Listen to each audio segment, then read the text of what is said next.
Olá, meu nome é Daniel Marchon e este é mais um vídeo do Tetablog. Hoje a gente ainda está com um fundo provisório, espero que daqui a algumas semanas a gente já possa ter resolvido isso. No vídeo de hoje eu gostaria de falar sobre algo que todo mundo já teorizou a respeito, mas talvez não tenha conseguido dissecar os porquês, que é por que a sociedade atual está tão polarizada e tão dividida? Por que as pessoas apelam para o barraco? Por que tem gente brigando com família? Por que tem gente brigando com amigo, às vezes de anos? Por que tem pessoas deixando de conversar? Será que as diferenças políticas ou será que as diferenças morais são realmente tão irreconciliáveis? Se você for parar para pensar, há 10, 15 anos atrás, você provavelmente convivia com as mesmas pessoas, sabendo das diferenças, sabendo que elas eram de uma religião diferente da sua, que elas votavam em alguém diferente de quem você vota. No entanto, os atritos talvez não fossem tão frequentes quanto são hoje. E o que aconteceu é o que a gente vai falar hoje e, quem sabe, pensar algumas formas de diminuir esse atrito ou algumas maneiras de você resolver esses conflitos.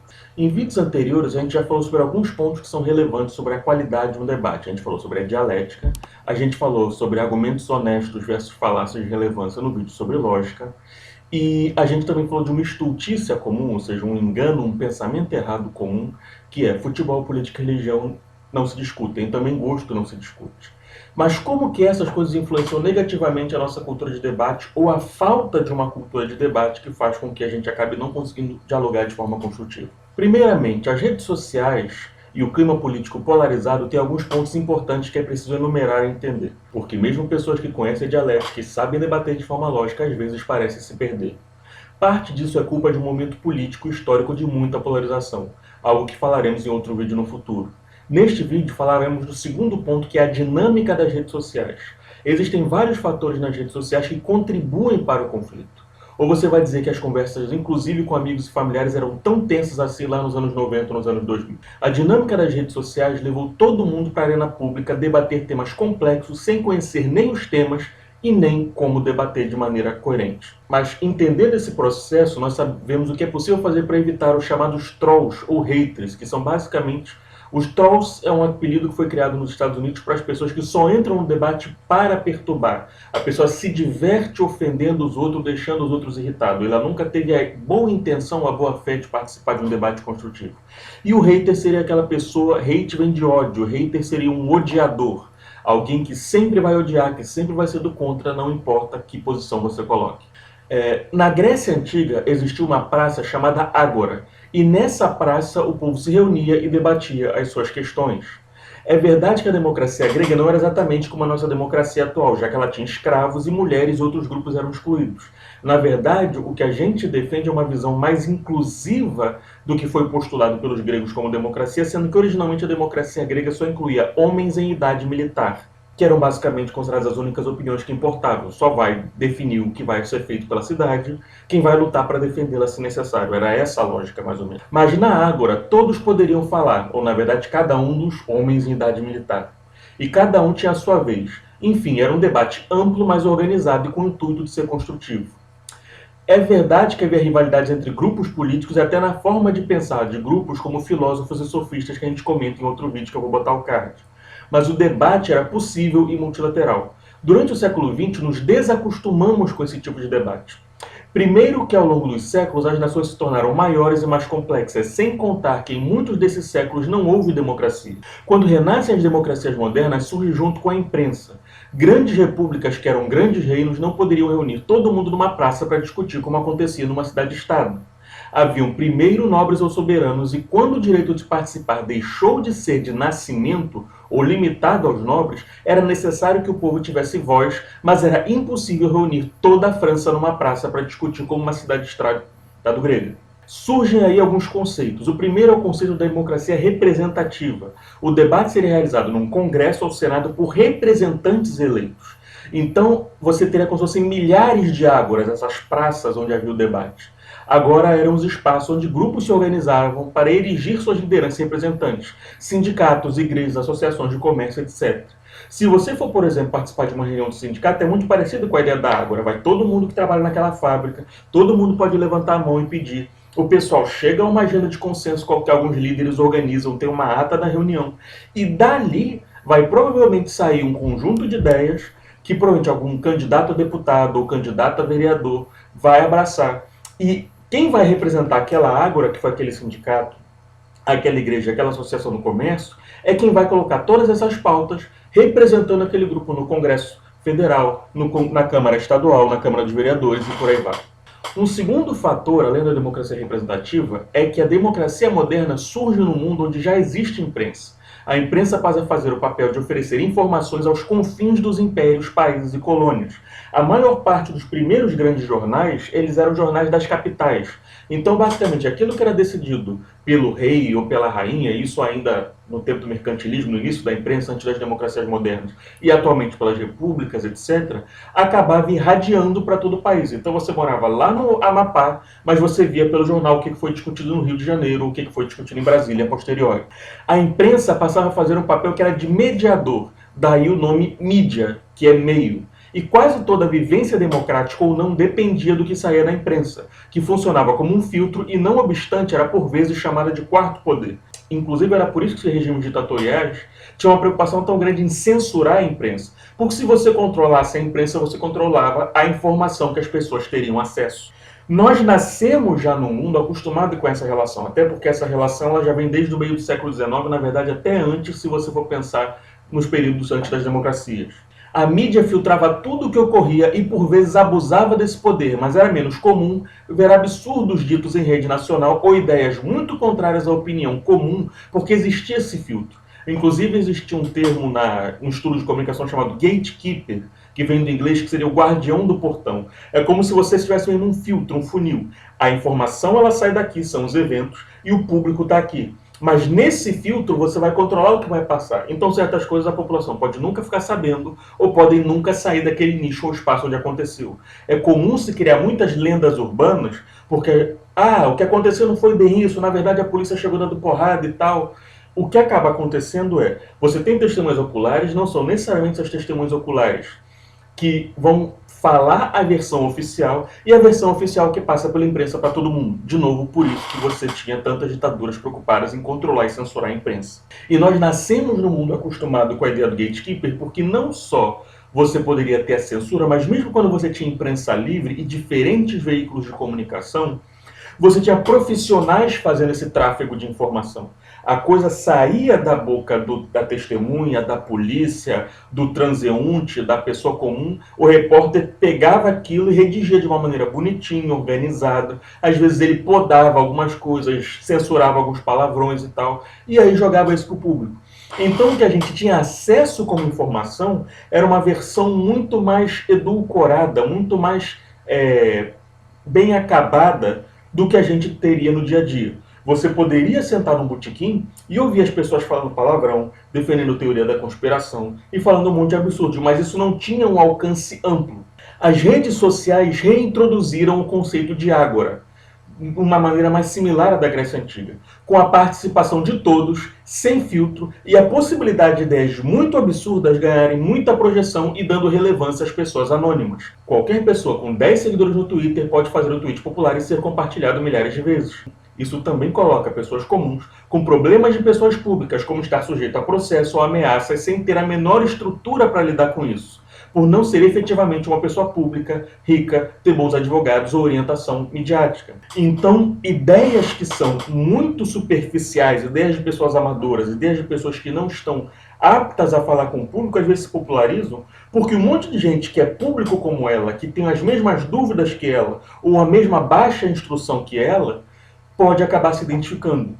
Esse filtro que nós nos acostumamos operando durante praticamente todo o século XX tornava o discurso mais limitado, ainda que fosse uma barreira de profissionalização, também cooperava para que houvesse menor liberdade de expressar ideias divergentes.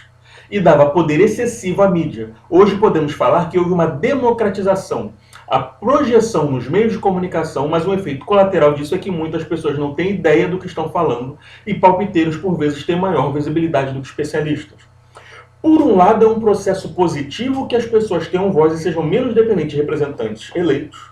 Isso até, inclusive, é assunto para um outro vídeo, como que a democracia ela pode mudar as suas estruturas com mais participação popular, na medida em que a gente hoje tem meios logísticos que não existiam no passado de essa participação popular ser instantânea. Ao mesmo tempo, você também tem o efeito colateral negativo de que você tem o lado positivo é todo mundo pode falar. O lado negativo é todo mundo pode falar. Todo mundo poder falar diminui o poder de filtro da mídia, diminui o poder de influência das grandes corporações e das empresas que detêm capital para fazer isso. E, por outro lado, todo mundo poder falar significa que muita gente desinformada, muita gente aventureira, muito outsider, pode acabar falando bobagem sem nenhuma base e ainda assim ganhar credibilidade. Como a mídia tem uma credibilidade questionada, muitas vezes por fazer lobby de certos interesses, todo mundo já ouviu falar e já criticou mídia tendenciosa e sabe que isso é uma realidade, o abuso desse chamado quarto poder acabou gerando uma crise de credibilidade. Então, no momento que as pessoas puderam passar a falar sem necessariamente concordar com o que a mídia diz, ou questionando versões oficiais que tinham certos vieses pronunciados, isso gerou uma grande crise de credibilidade na mídia. Mas, ao mesmo tempo, se você não vai acreditar na versão oficial, talvez você possa dar crédito a qualquer coisa, inclusive teorias da conspiração e ideias malucas. E esse é um problema que ainda está sendo resolvido, que ainda não se chegou a uma conclusão de como resolver. Até porque você também tem outras forças operando nesse meio. Você não tem mais uma televisão, mas você tem, por exemplo, a capacidade de censura de um algoritmo do YouTube ou do Instagram ou do Facebook. Então, ainda que todo mundo possa falar o que quiser, porque tem o mesmo, entre aspas, alcance, na prática o algoritmo ele pode fazer com que o seu post apareça para menos gente ou para mais gente. Então você continua tendo uma espécie de gatekeeper, só que ao invés de ser, por exemplo, um editor de jornal que diz essa matéria vai ser publicada, essa não, ou um censor do governo que vai dizer essa matéria vai ser publicada, essa informação você não pode passar, vai ser simplesmente o filtro de uma plataforma eletrônica que não está preocupada em garantir a verdade, mas está preocupada em manter as pessoas logadas o máximo de tempo possível para poder vender publicidade para elas. E ao mesmo tempo que você tem esse poder de filtro das mídias, das novas mídias, que são as plataformas como Facebook, Instagram, etc., você também tem uma pluralidade de pensamentos que é muito caótica e muito desorganizada. Isso pode ser melhor para a democracia por a gente ser menos dependente de um intermediário, mas também é prejudicial porque a gente não tem o profissionalismo operando como filtro, ou como poda, ou como responsabilidade profissional, ou como ética profissional sobre a qualidade do conteúdo que está sendo transmitido. Bem ou mal, um jornalista ele vai ter o treinamento de checar as fontes para saber se aquilo é verdade, de publicar alguma coisa sabendo que ele pode levar um processo se ele disser uma bobagem, e por aí vai. Existe uma certa preocupação que a maioria dos amadores que hoje estão produzindo, isso, por exemplo, inclui a mim, por mais que eu seja formado jornalista, isso não significa que o que eu estou falando para você no YouTube é verdade. Então, o que realmente seria uma solução para esse problema seriam as pessoas terem um pouco mais de consciência, de educação em relação à argumentação, em relação à checagem de fontes, e saber separar um picareta de uma informação de qualidade. E isso dependeria de um ensino que teria que vir lá de trás, sendo que não só a nossa educação já é falha em uma série de outros aspectos, como você imagina, como é que você vai poder reeducar ou dar essa instrução de como navegar as redes sociais e como evitar as fake news para pessoas que já saíram da escola há muito tempo, com 30, 40, 50 anos? A proliferação de fake news e a criação de narrativas alternativas, por vezes completamente descoladas da realidade, são um efeito colateral de termos uma mídia mais democrática com uma população pouco educada para discernir quais questionamentos ao padrão são válidos ou puro sensacionalismo e oportunismo, e agravada pela falta de credibilidade de uma mídia que, quando era a única voz no discurso público, acumulou contra si uma grande desconfiança do público em geral e não se absteve de muitas vezes ser mais porta-voz das elites ou de alguns interesses que de fato faziam jornalismo e não campanha chapa branca ou chapa preta, dependendo de qual fosse o governo. Isso é uma parte do problema. Mas as nossas conversas no dia a dia são diretamente afetadas por essa diferença gigante de perspectivas que se criou com uma mídia plural, democratizada, mas cheia de oportunistas, sem credibilidade, num confronto em que tanto a grande mídia, como redes de TV e rádio, quanto a mídia alternativa de influenciadores digitais, blogs e portais menores, vivem em conflito. Esse espectro muito amplo cria diferenças que parecem irreconciliáveis e tendem aos extremos. Isso nos leva ao conceito de janela de Overton, que também é muito importante para entender o que está acontecendo no mundo hoje. Eu vou colocar um desenho aqui que explica o conceito da tal janela de Overton. Nesse desenho podemos ver como aqueles diagramas que a gente vê nos testes de tendências políticas que aparecem na internet. Repare que a janela cobre apenas uma parte do gráfico. Esse espaço contido na janela representa as ideias que são mais socialmente aceitáveis. Ou seja, Numa escala que vai de 5 a -5, a janela de Overton ficaria provavelmente entre 4 e -4, considerando radicais ou inaceitáveis as ideias que passassem além disso, ou seja, aquelas ideias à direita de -4 e à esquerda de 4. Digamos que uma ideia liberal à esquerda, que fica no gráfico em -2, seria, por exemplo, desarmamento, algo que é considerado aceitável. Agora, se você for, por exemplo, para o -4 do liberal, você poderia chegar no abolicionismo penal, ou seja, não ter nenhuma prisão, que é uma ideia anarquista, alguma coisa considerada mais ao extremo, tanto para o liberal quanto para a esquerda. E aí seria considerado inaceitável na janela de Overton. Ou seja, a janela de Overton ela compreende aquelas ideias que são consideradas normais ou comuns ou aceitáveis para uma sociedade, e fora dela, a versão mais radical dessas ideias ou novas ideias que seriam inaceitáveis. Um discurso existe para justificar essas ideias, mas ele é considerado bem radical e muito pouca gente está discurso com ele. Por isso esse discurso provoca um certo choque, ou seja, ele fica fora da janela à esquerda. No lado oposto, poderíamos considerar ideias como as do Bolsonaro como fora da janela de Overton, além do 4 à direita no gráfico. Ideias como eu sou a favor da tortura, tem que atirar na cabecinha, no tempo da ditadura que era bom, são consideradas inaceitáveis e extremistas por boa parte da população.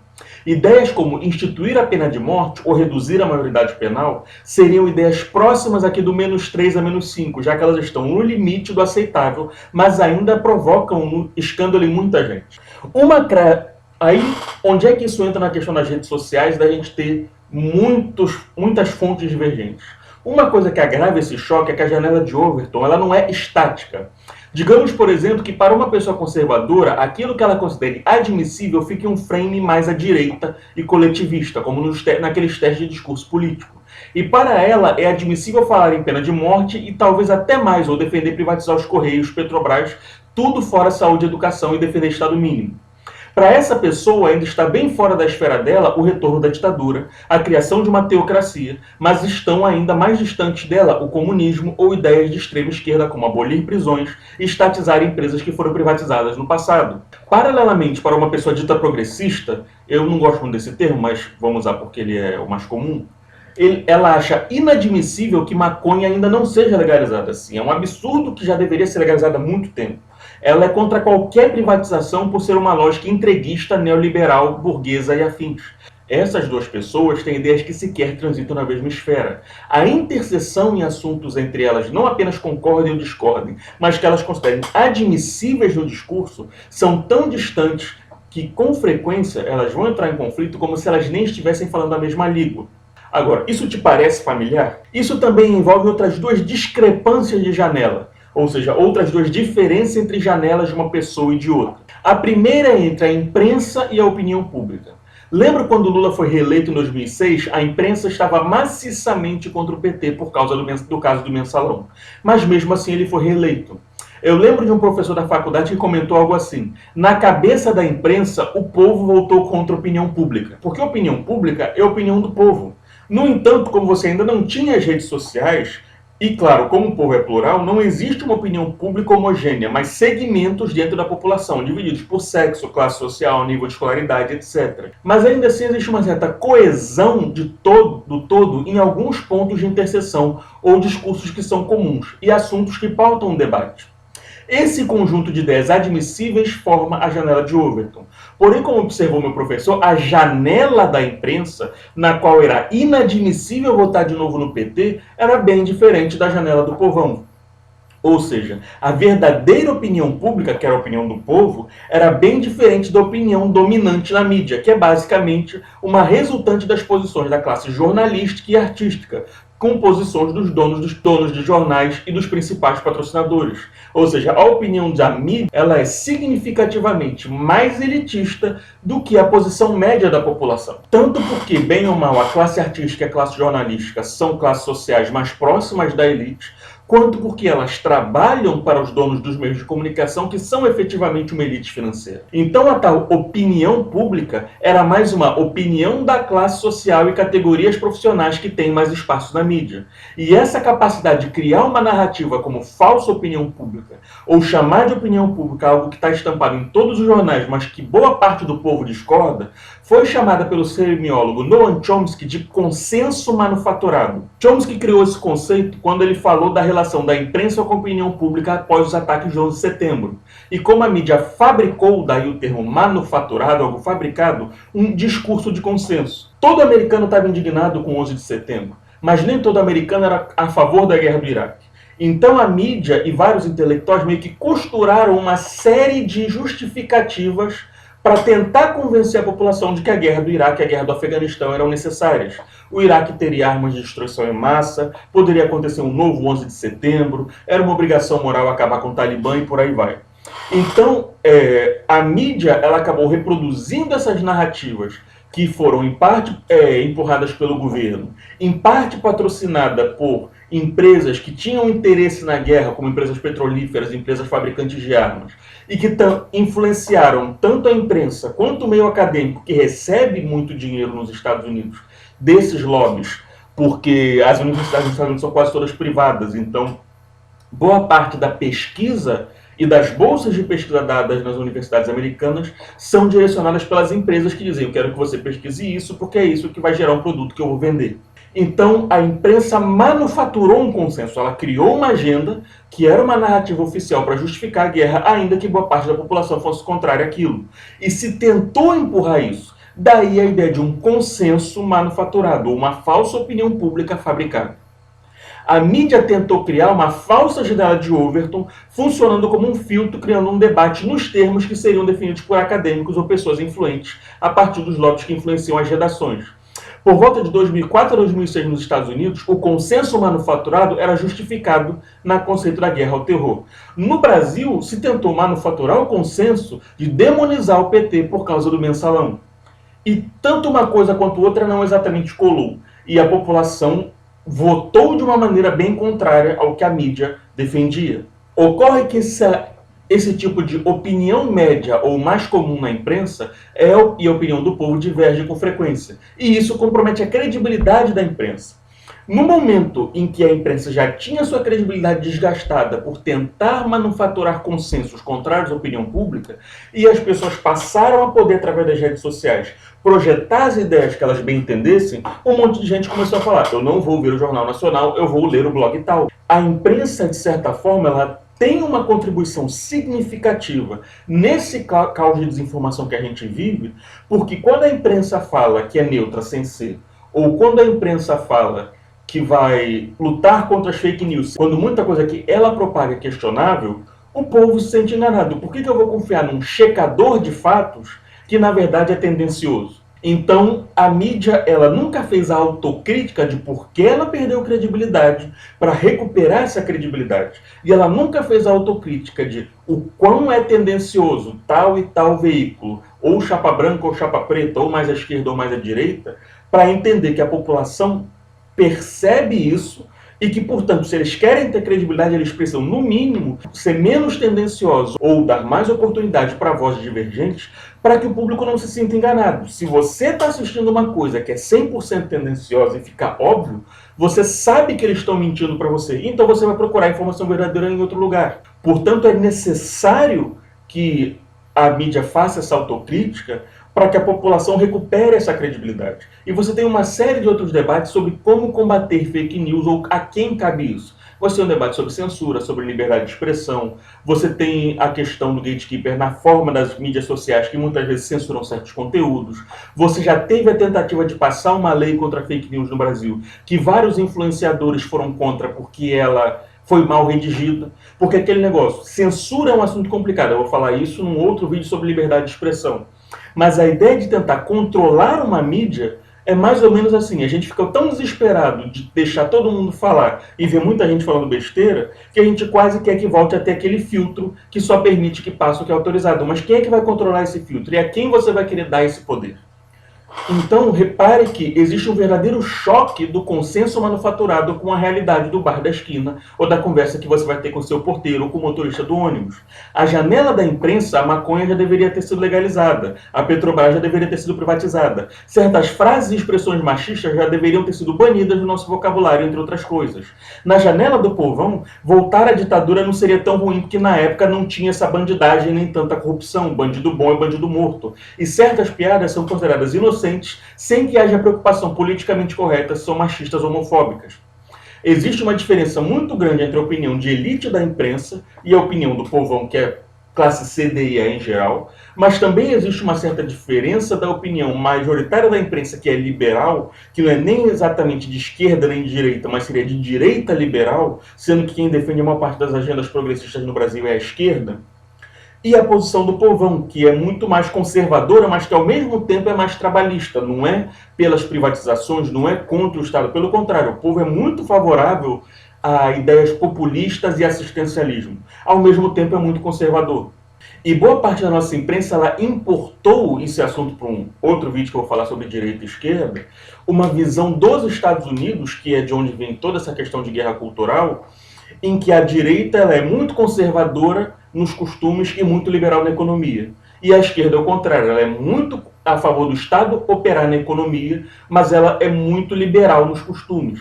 Enquanto que provavelmente a realidade brasileira, a nossa elite, ela é mais liberal nos costumes e na economia, ao passo que a maior parte do povão é mais a favor do assistencialismo, mais à esquerda na economia e conservador nos costumes. Inclusive, com boa parte das lideranças históricas da esquerda do Brasil são ligadas à Igreja Católica e Igreja Evangélica. O Leonardo Boff, o Paulo Freire e por aí vai. A esquerda brasileira, historicamente, ela é muito mais conservadora do que liberal. Mas isso também é assunto para outro vídeo. O fato é que o povo tem uma janela de Overton na qual o bandido bom é bandido morto é algo muito mais aceitável do que na janela liberal ou progressista. E aí, quando a imprensa malha o Bolsonaro, dizem que ele é canalha, etc., boa parte do povo fala, mas o Bolsonaro está certo.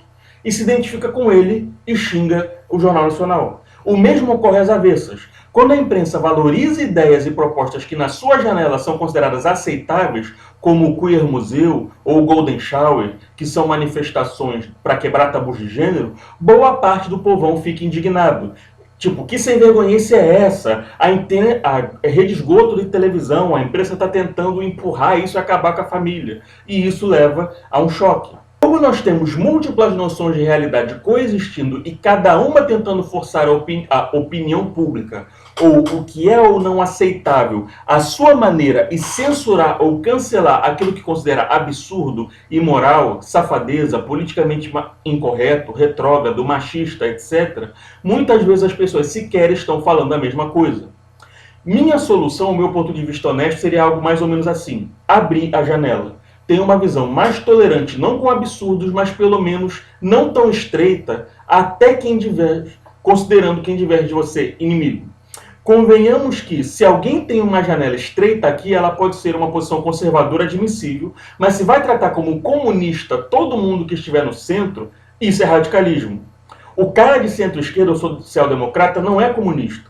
Ao mesmo tempo, o cara que acha que é fascista, todo mundo que não é de esquerda tão radical quanto ele também está no extremo. Isso se chama sectarismo. É quando a pessoa ela fecha aquela janela e a transforma em inimigo todo mundo que está de fora. E vai ter muito mais gente do lado de fora do que do lado de dentro.